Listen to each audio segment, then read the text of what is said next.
কবুল করে নেন। তওবার উপরে মজবুত হইয়া চলার তৌফিক আমাদের দান করেন, আমিন। আলহামদুলিল্লাহ। নবীজির হাদিস একটি পড়েছি, হাদিসের তরজমাটাও শুনি, খুব খেয়াল করবেন। কুল্লু উম্মতি ইয়াদখুলুনাল জান্নাতা ইল্লা মান আবা।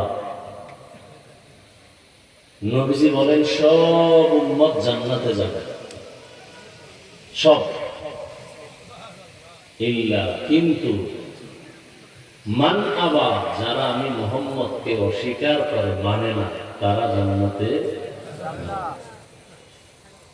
কিলা। ওয়াও এটা শপথের জন্য আছে, কসম, সময় বা আসরে। ইন্নাল ইনসানা লাফি খুসর,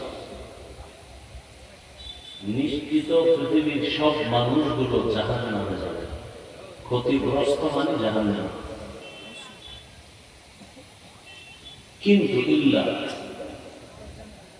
আল্লাযীনা আমানু, যারা ঈমান আনলো, ওয়া আমিলুস সালিহাত, কবুল করে নেন। তওবার উপরে মজবুত হইয়া চলার তৌফিক আমাদের দান করেন, আমিন। আলহামদুলিল্লাহি রাব্বিল আলামিন। والصلاة والسلام على سيد الأنبياء والمرسلين وعلى آله وأصحابه أجمعين. يا أرحم الراحمين، يا أرحم الراحمين، يا أرحم الراحمين. رب ارحمهما كما ربياني صغيرا. اللهم إنك عفو كريم تحب العفو فاعف عنا.